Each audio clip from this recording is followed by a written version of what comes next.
superstar. He is an absolute superstar, Tom Mitchell. Cripps at the back. Cripps is too good. Yes! Oh, how good was that?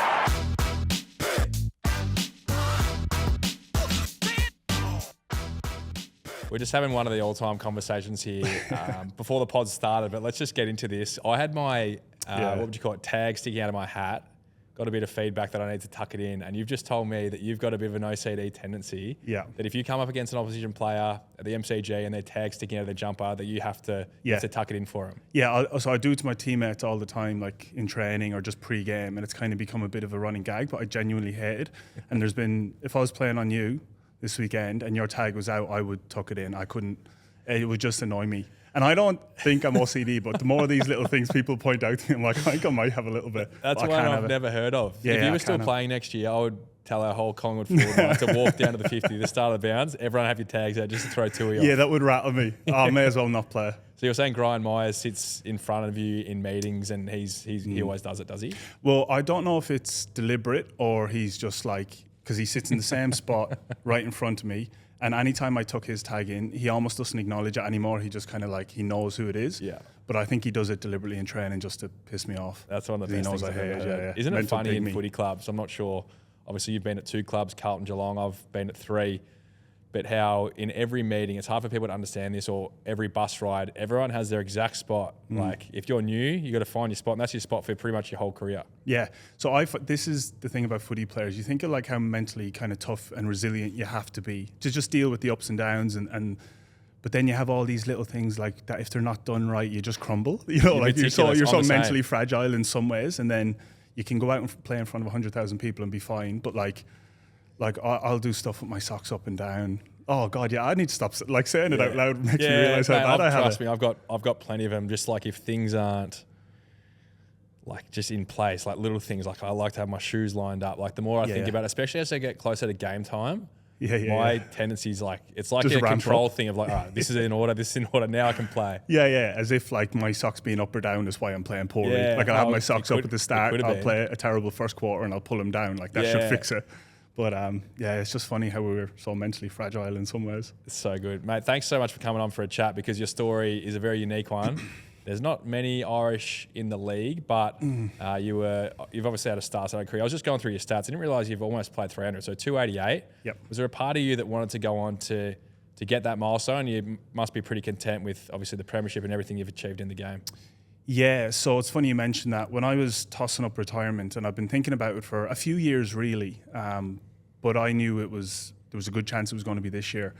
And when I was kind of making the list of things that like reasons to play on, like I still love playing. It's not like I've fallen out of love with the game. I do think Geelong are going to be there again next year. They've typically stay competitive.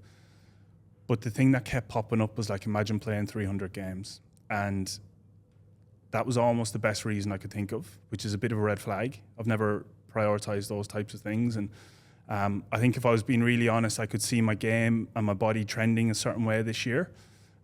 So one thing I considered was that most poor games you play, or at least I feel most poor games I play, I can kind of pick the thing I did wrong.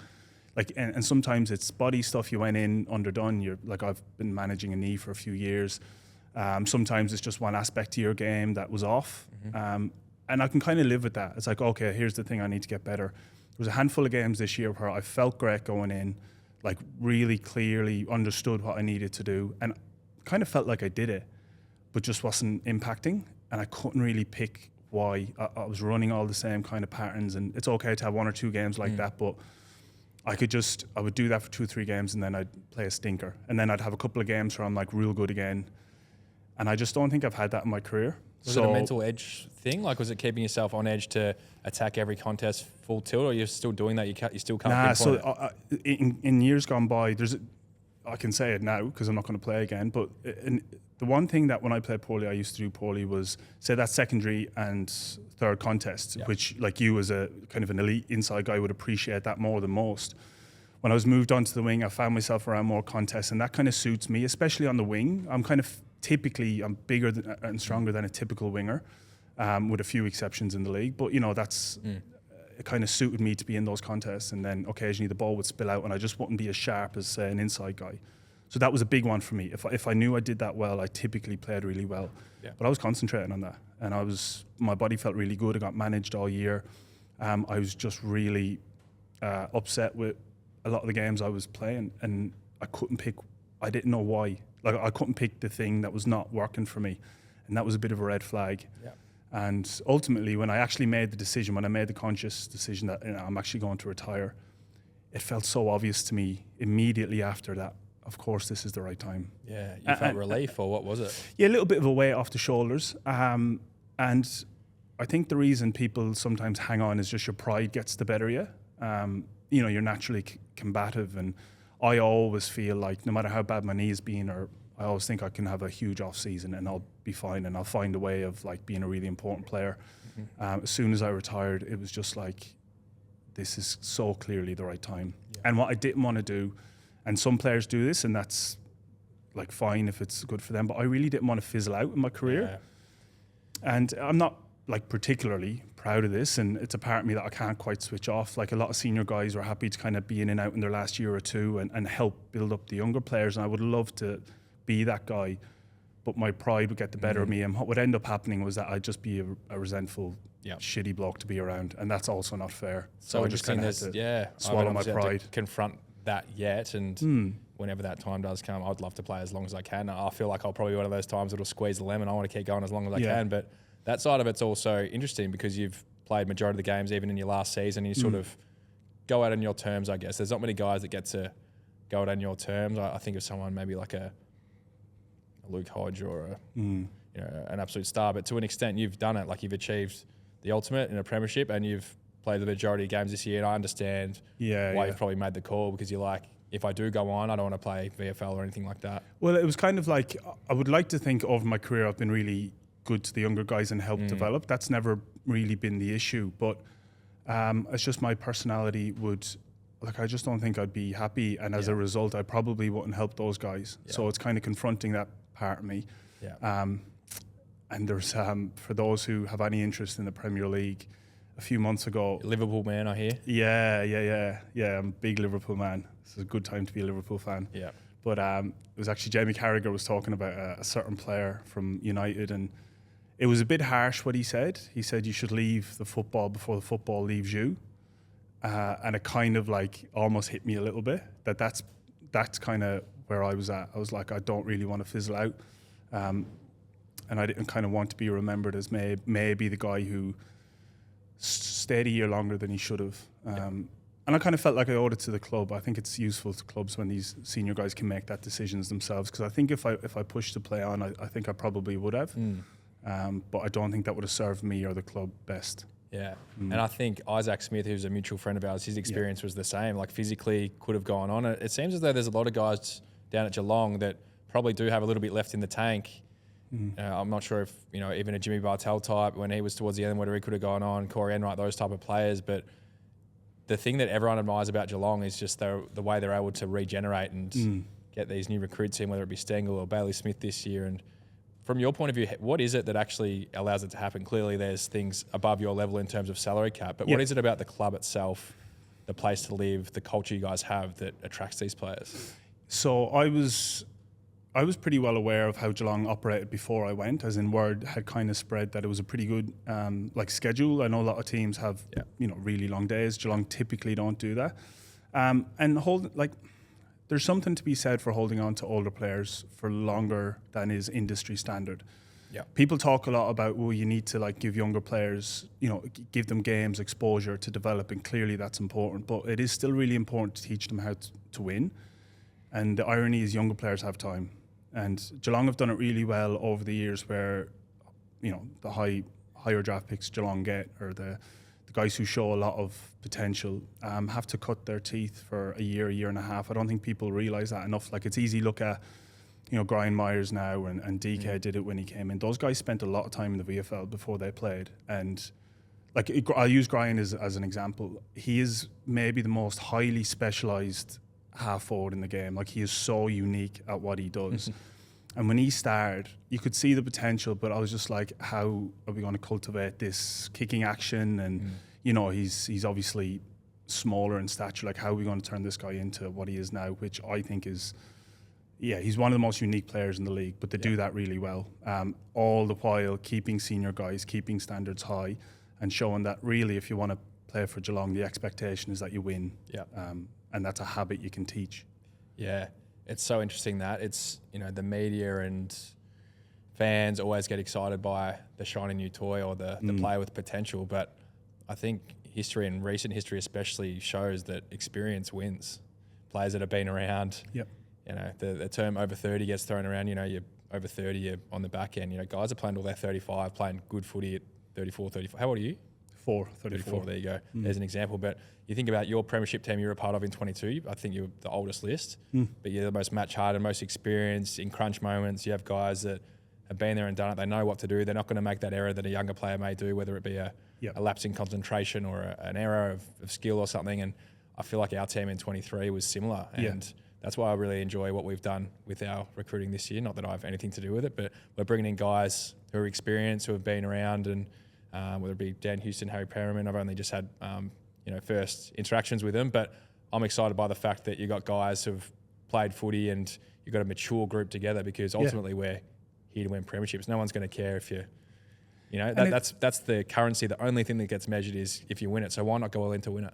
Yeah, and it sends a message. Clearly, you're playing for the now, and that lifts players too. And teams go decades without winning one. Yeah, if you have a chance, you have to go all chips in. And I have a huge amount of respect for teams that go all in and go and try and win it. And if it doesn't eventuate, well, the alternative is that you just bottom out for 4 or 5 years, and then in 5 years it may not eventuate then either. Anyway, yeah. So kind of make hay while you can, and it's why I have so much respect for Scotty as a coach in particular. I think it would be easy for him, especially off the back of however many prelims we made it to. We lost 2020 granny, smacked in the 21 prelim. It would be very easy for him to take the pressure off himself and take the pressure off the club and go, do you know what, we'll retire a couple of the older boys, we'll trade for some high picks, spend a couple of years down the bottom, and then we'll have a crack. And I think if Geelong did that, nobody would blame them. They've been up for so long. Everyone will go, that was a good effort. Respect, but he just, at the end of every year or the start of every new year, he just sort of looks you in the eye and says, I'll go all in if you will. And I think he's getting his plaudits now. Yeah. But prior to 22, I'm not sure. I think there was a lot of people very critical of him. So I'm kind of glad for him that he's got that success a couple of years ago. Yeah, I respect it so much that your club continually just throw their hat in the ring. You hear guys like Selwood and Dangerfield say, well, we'd rather be in the running than not in the running at all. We're putting ourselves in the top 4 every year. And on that resilience topic, I was looking at your career earlier and in the lead up to the Premiership in 22. So you lost an elimination final, you lost 2 prelims, you lost a grand final. That takes so much mental toughness to, 12 months is such a long time. You lose those big games, you're like, oh my God, it's going to take this period of time to just get an opportunity to get back there. And I feel like even this year again, it's happened with Geelong, losing a prelim, end of the game, who knows what could have happened, could have played in another grand final. But what it is about the club that just keeps, no matter what happens here before, just backing up? Is it led from the coach? Is it the senior players? Is it, what is it?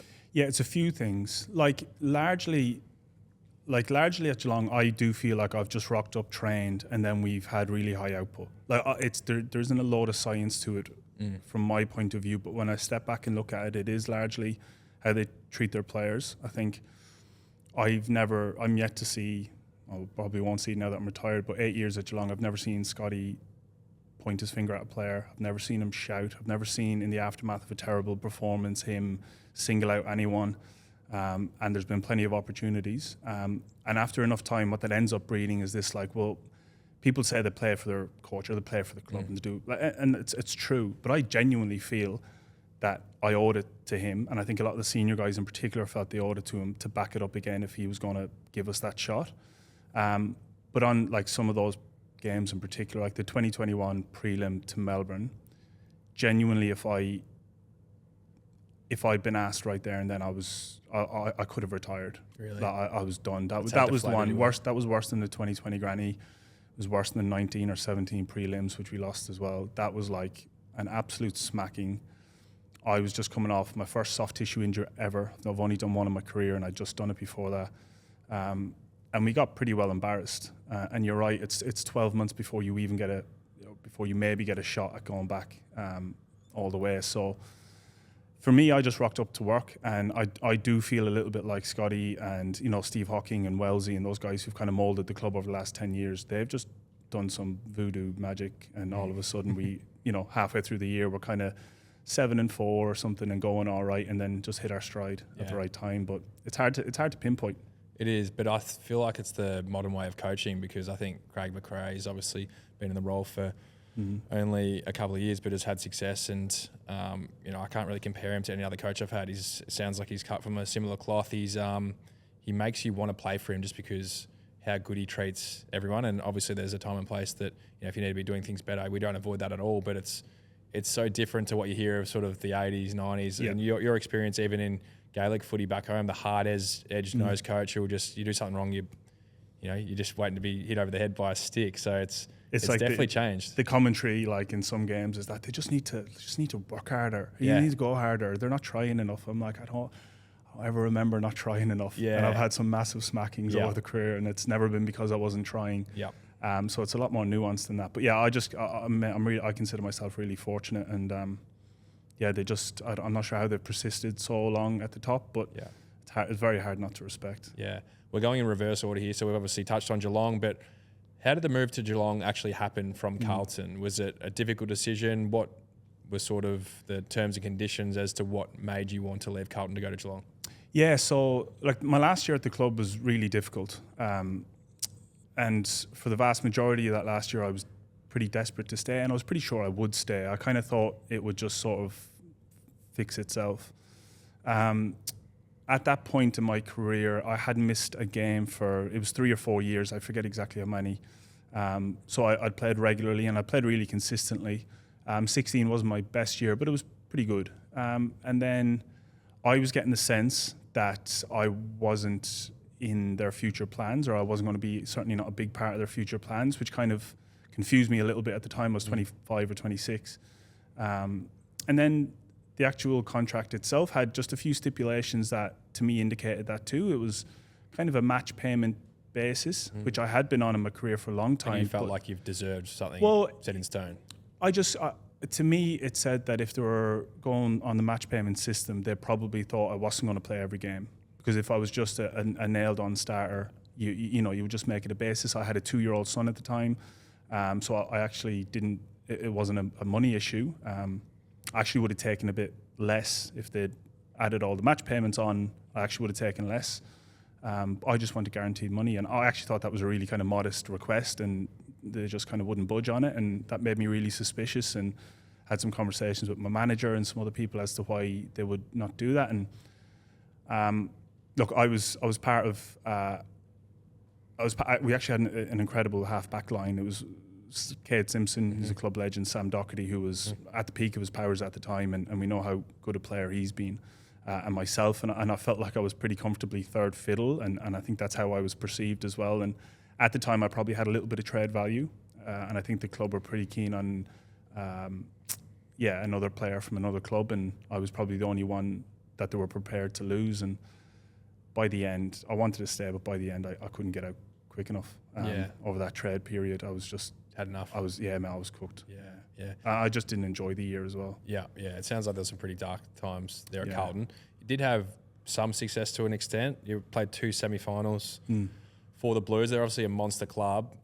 We've both obviously just run into Big Kudo, who's an icon at the club just outside the studio, which is pretty cool. But could you feel the size and enormity of the club when you were playing in those big games?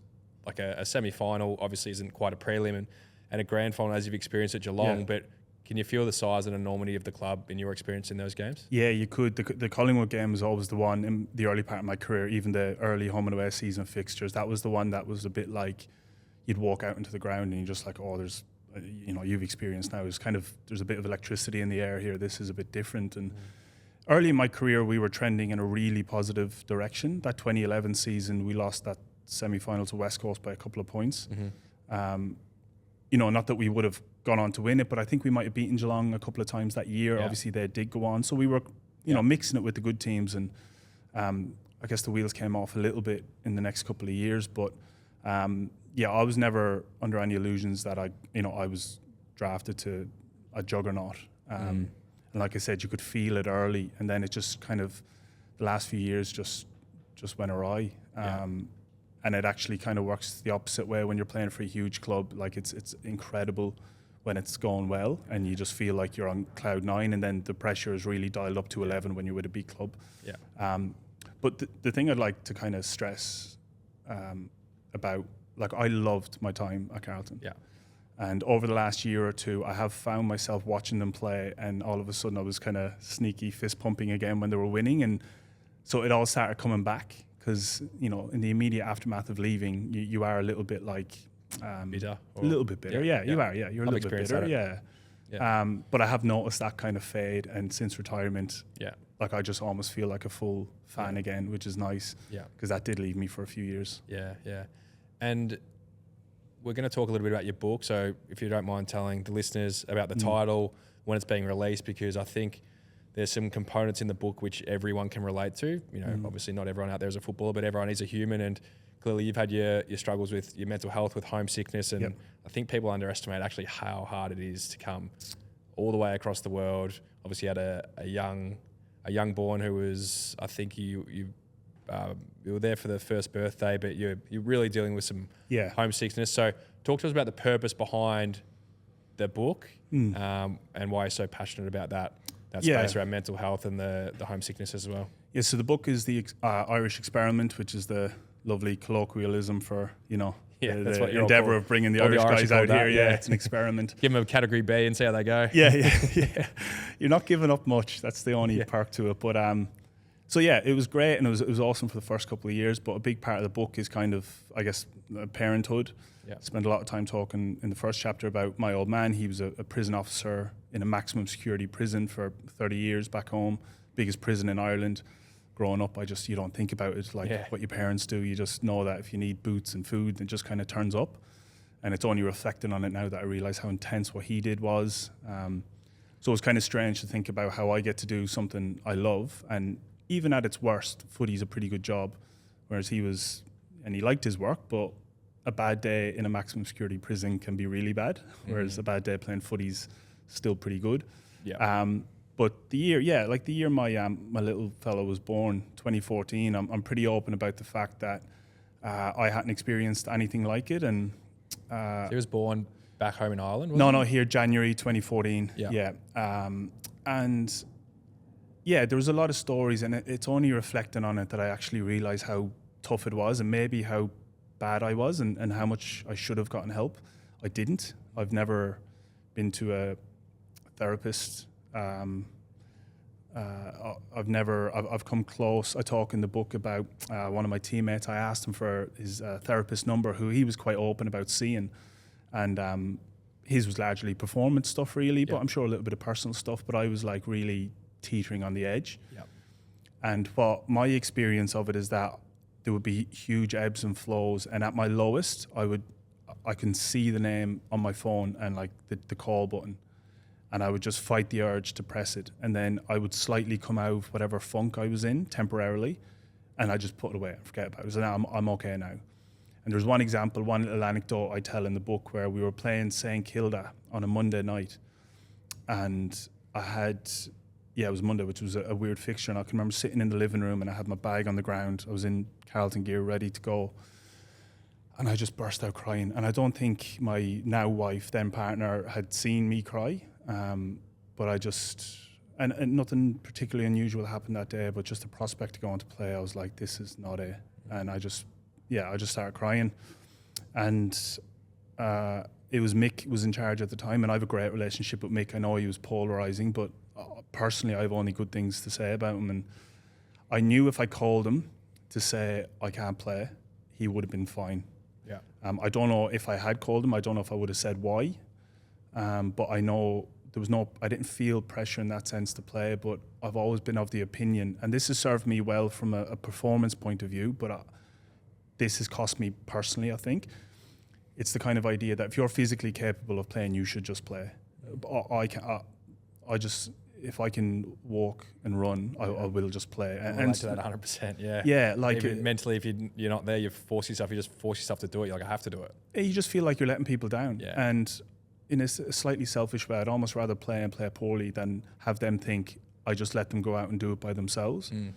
So in terms of performance-wise, that's helped me because it's meant I've played a lot more footy than maybe some other players would have because I've played through a lot of duress.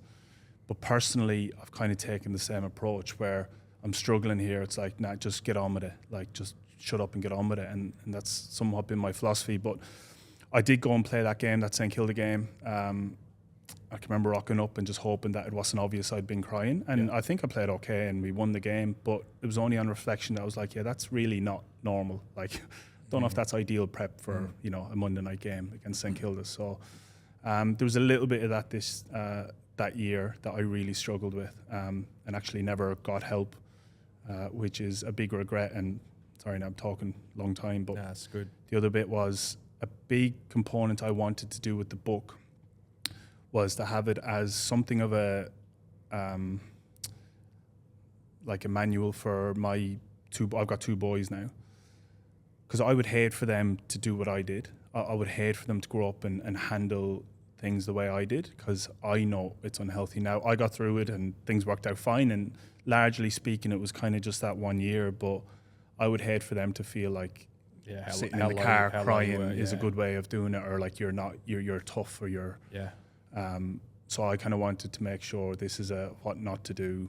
It's kind of do as I say, not as I do. That's sort of the purpose of the book is more, obviously, you know, you love telling your story, but it's for your boys. What not to do, I didn't initially want to do a book, only because in a certain way it's a bit embarrassing. I don't much feel like I'm of the ilk where you associate a book with the stars of the game. The big dogs, exactly. I think more importantly that if you've got a story to tell, I think mental health is such a prevalent thing. And I love what you mentioned about your teammate, you don't have to mention who it was, who was quite open and transparent in using a psych, because I'm not sure in your experience of watching the transition that's happened in the AFL space, but all our teammates, all the players at Collingwood currently, even, you know, previously at other clubs, when I was at Hawthorn, it's so open. It's not hidden. Like, you know, it's almost it's encouraged, and it's like, oh, you're in there seeing the side. That's awesome.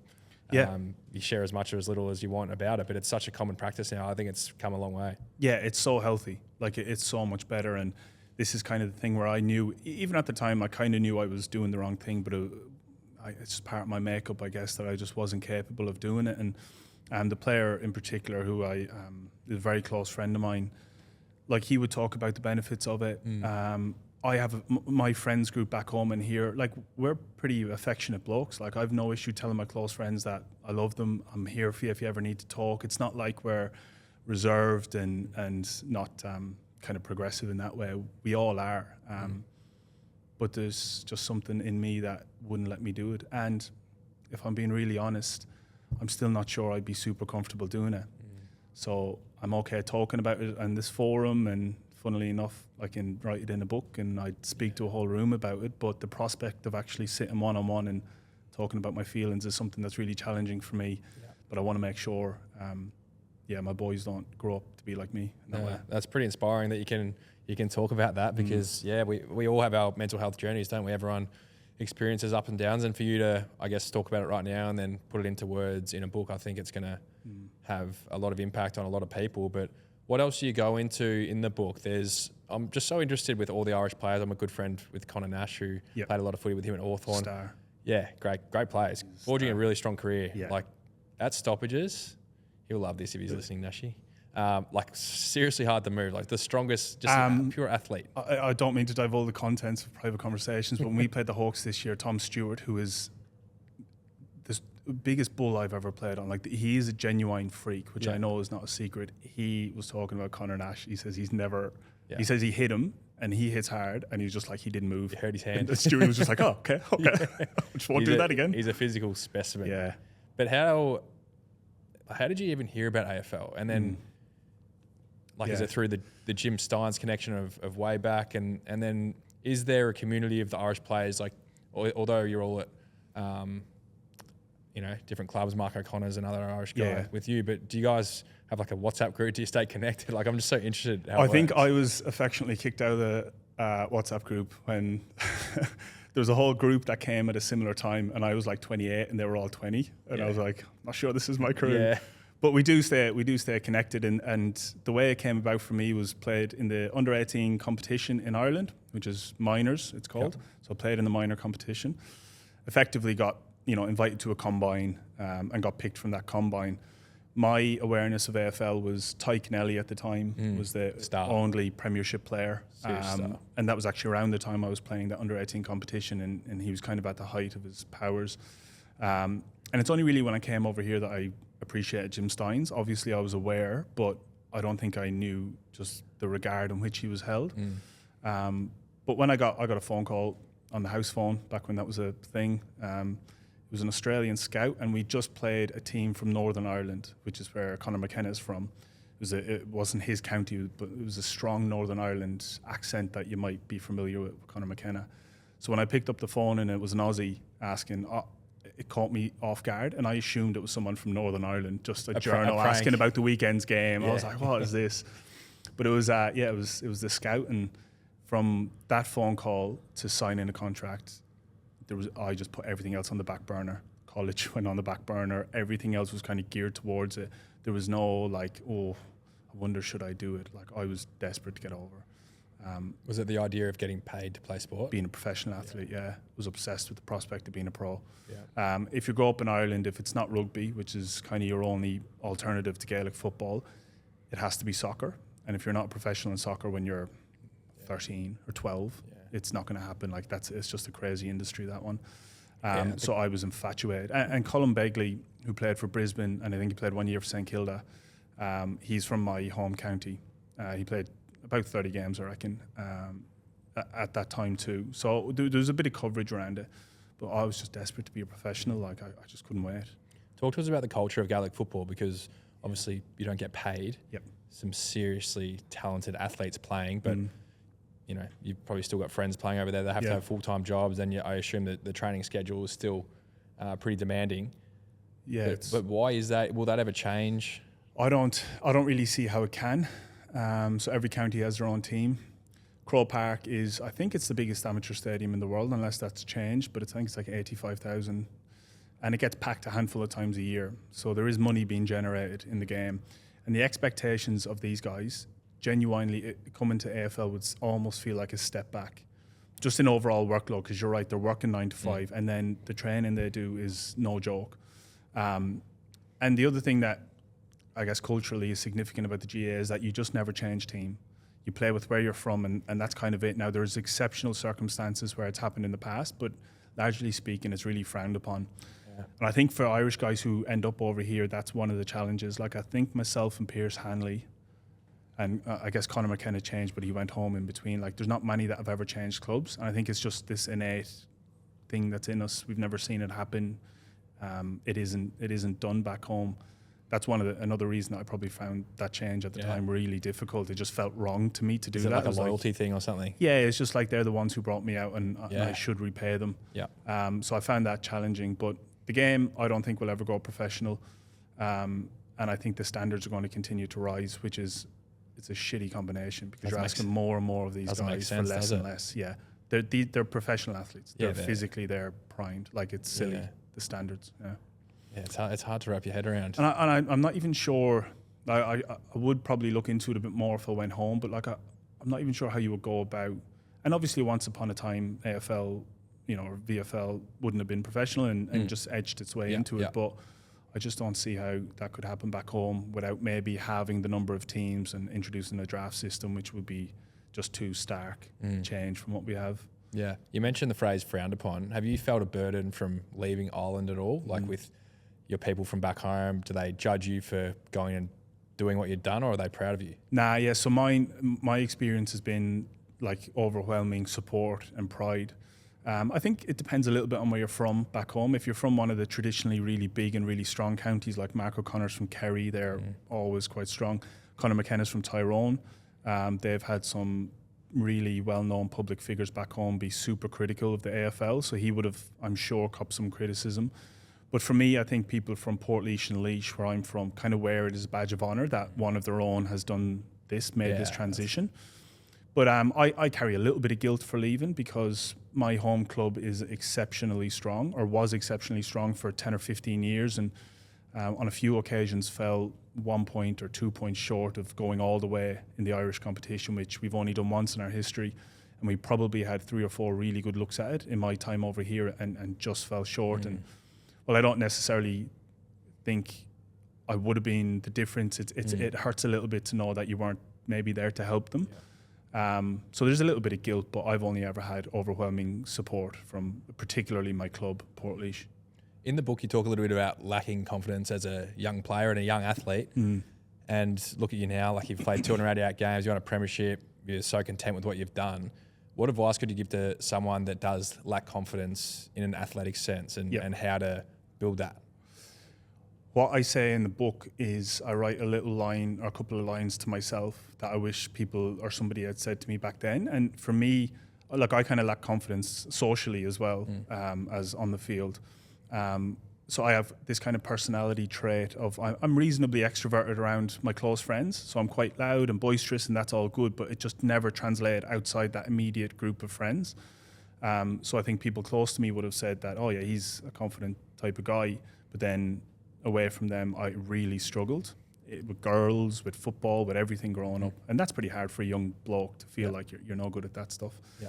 What I said to myself in the book was that I do wish somebody had just told me that I was doing fine, that I wasn't quite, that my perception of me didn't match anyone else's perception of me.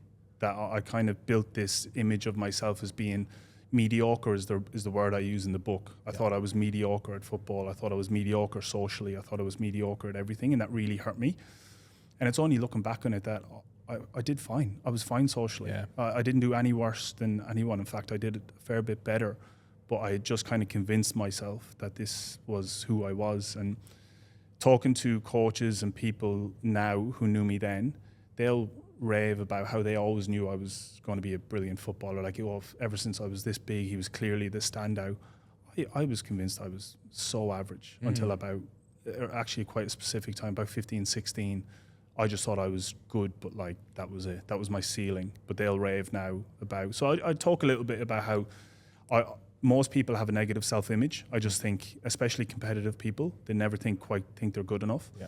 And I just allowed that to completely define me when I was that age. And looking back now is just like, a lot of people long for their teens back, like to live that. I'd hate to go back and live it, but I would like to go back and just kind of slap myself and say, you're doing fine. Like, you're doing great. Just take a deep breath and just realize that you're not who you've told yourself you are.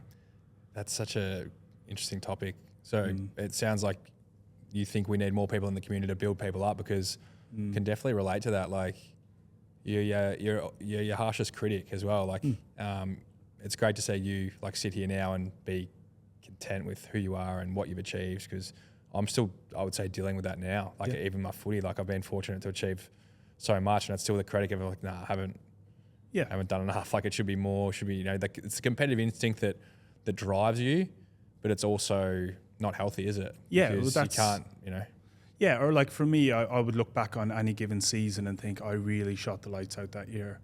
And then I would get really frustrated. Like the fact that I have had a higher ceiling than I was doing right at this point, like I found that hard to cope with. And it kind of comes a little bit with age, but that competitiveness that serves you so well as an athlete can really cook you mentally, because you just hold those standards for things that you just shouldn't really.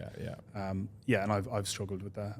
I've walked off games where objectively I've played a cracking game, but I found it hard to not focus on that miss kick or that turnover. I'm the exact same. You can have a great game or a blinder. Yeah. And it's that perfectionism. Like, you think of those 2 or 3 hours, like, oh my God, how am I going to live with myself this week? That's just not up to it. Like, and you just drill yourself harder, you work harder. It's like it's an unhealthy cycle, because I don't think anyone's ever played the perfect game. You can come close, or some guys will probably come close, but even every game, even the best players, if you look at, say, Paddy Cripps, for example, this year, like, he's obviously with ball magnets, and I watch him very closely, and he's had one of the best seasons probably ever.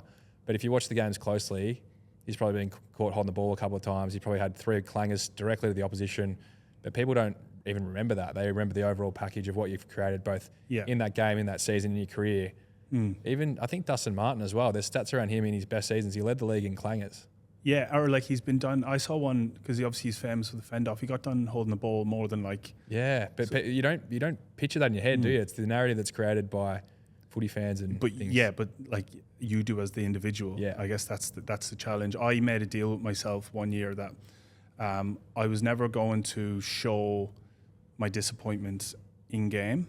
Yeah. As in, I've never scream at a teammate for making a mistake. Like, that stuff doesn't happen. But I tried really deliberately to never, like, if I miss a kick or that, just stand up tall and just like it happens.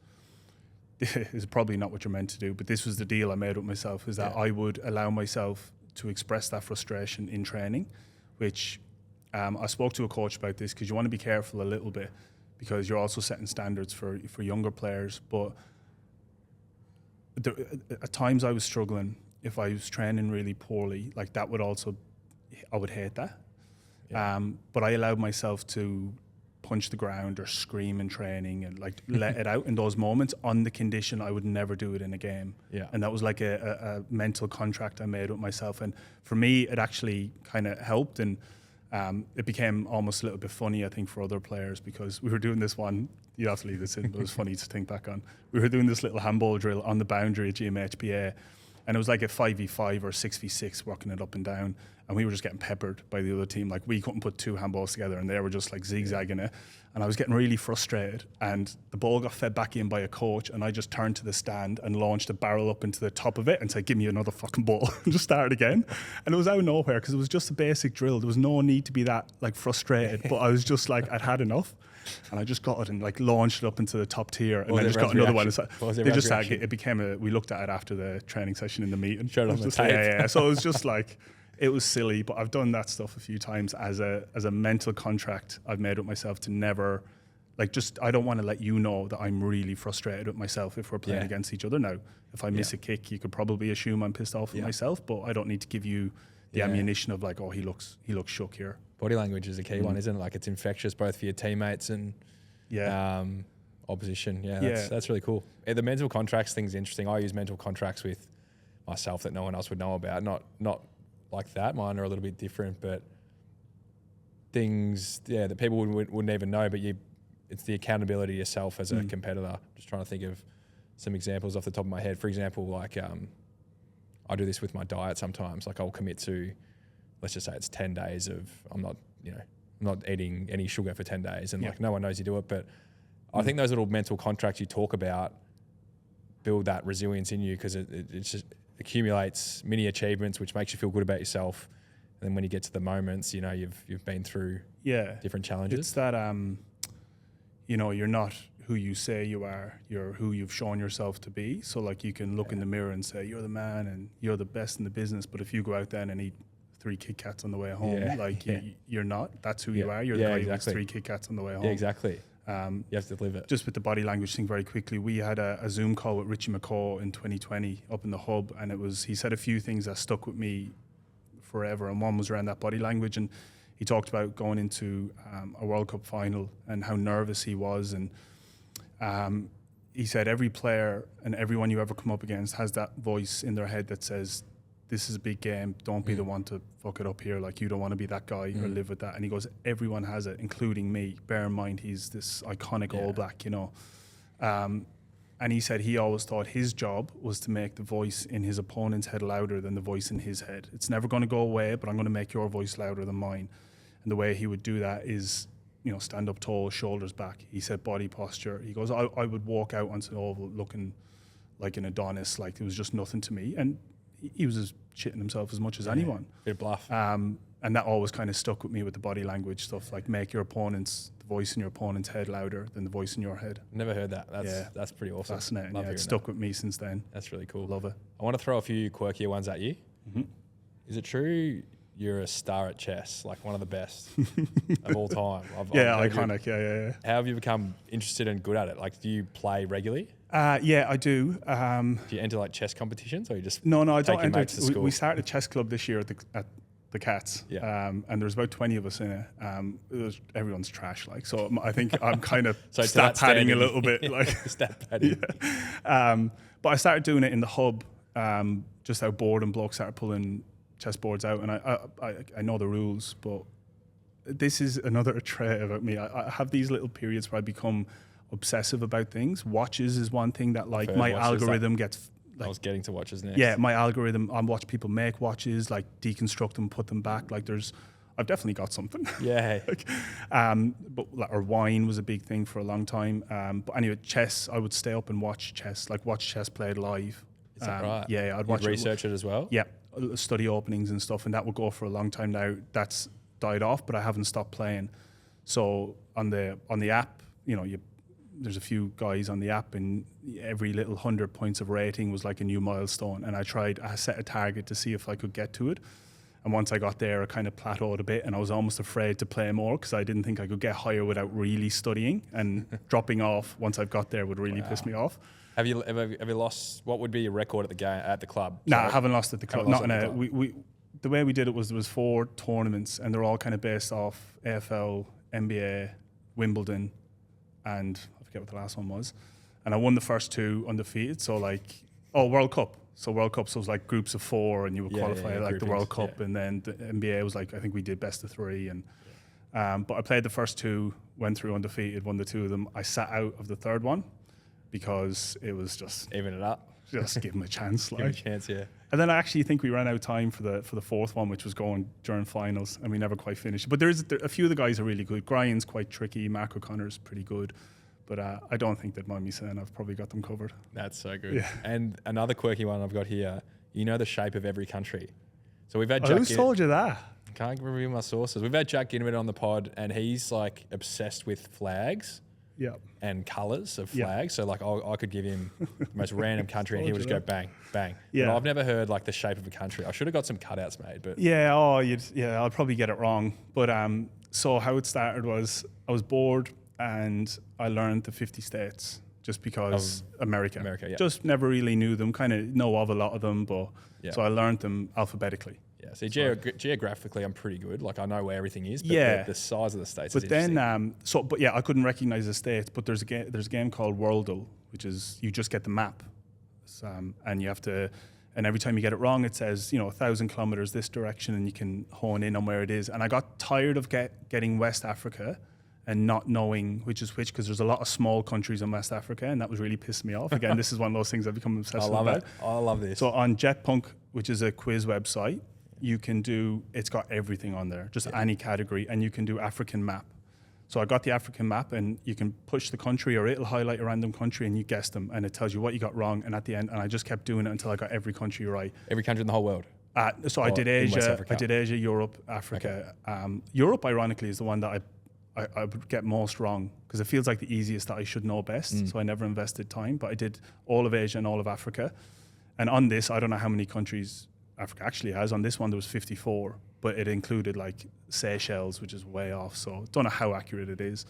But I learned every country in Africa, and especially that little pocket in the West.